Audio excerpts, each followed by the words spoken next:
Hey everyone! So recently I posted a video about my top 3 things that I can't stand to hear when I'm hypomanic, and a good friend of mine, Glittered Zombie, love you girl, hope you're doing well.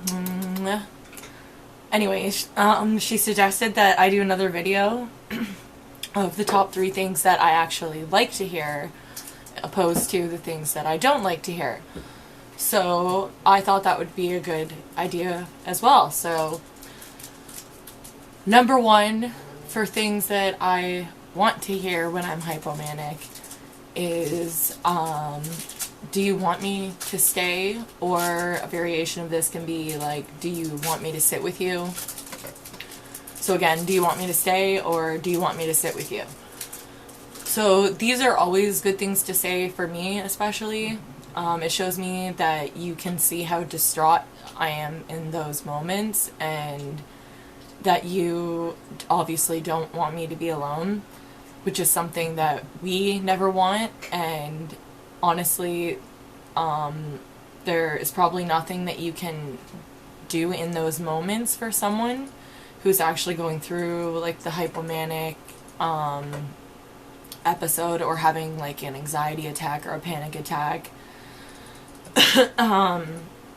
Other than maybe handing them, I don't know, like a Kleenex and just being there. So I remember I had a pretty good emotional outburst at Walmart one day when my husband and I were shopping, and I ended up walking out of the store because I was like getting really frustrated and really angry really quickly.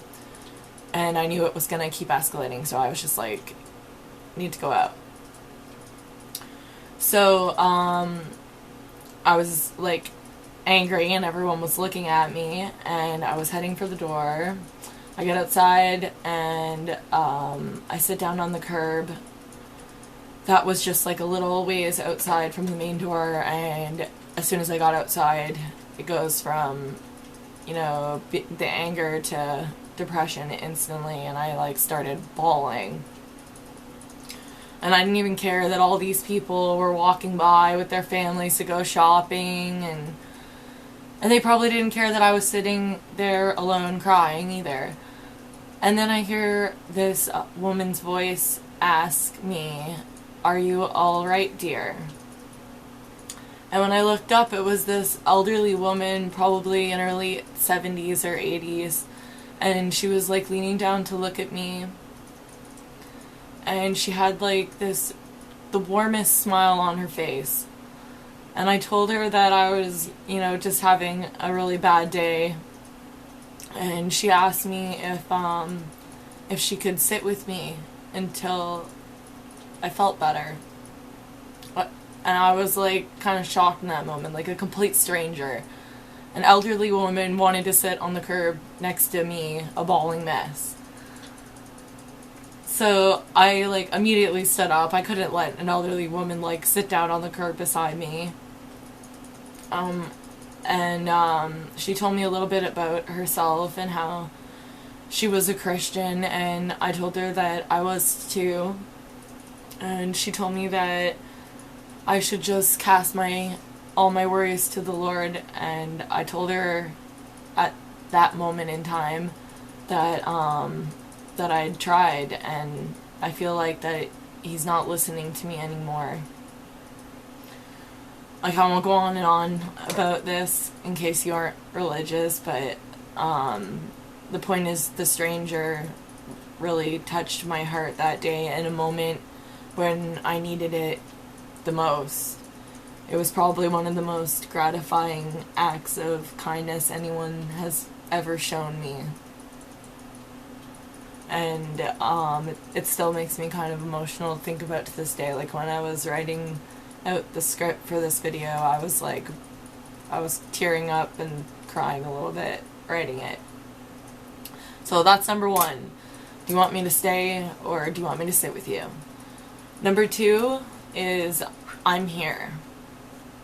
This is a great way, or a great thing to say when I'm in the midst of like a full-blown panic attack In those moments, my greatest fear is honestly passing out and like waking up in the hospital or something irrational like that.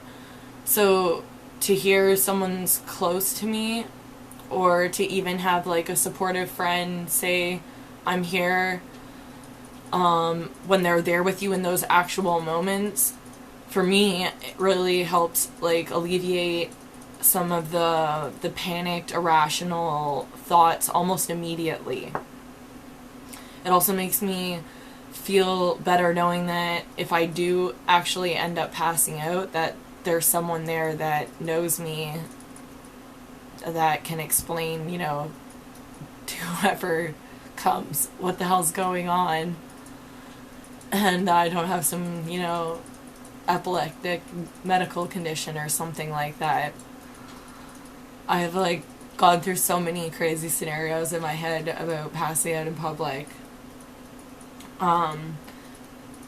It also makes me feel better knowing that I'm just not going to be alone, period. It all goes back to those feelings of not wanting to be alone.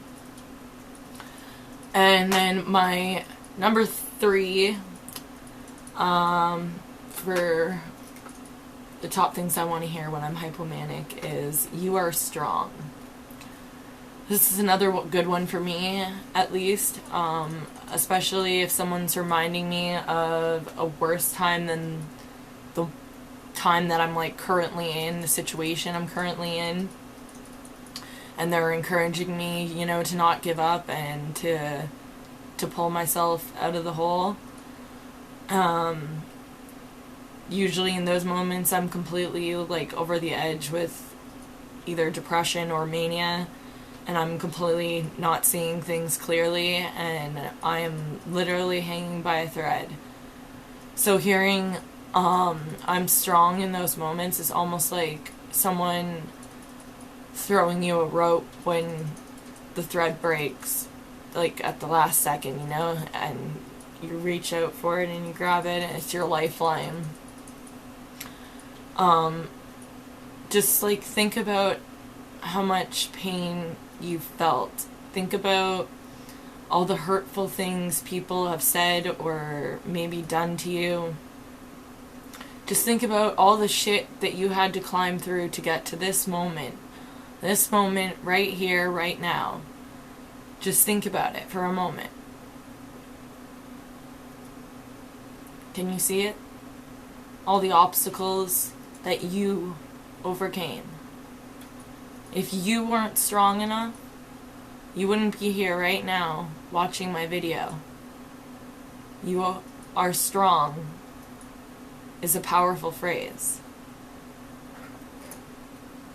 So those are my top 3 things that I want to hear when I'm hypomanic or I'm having, an anxiety attack or a panic attack.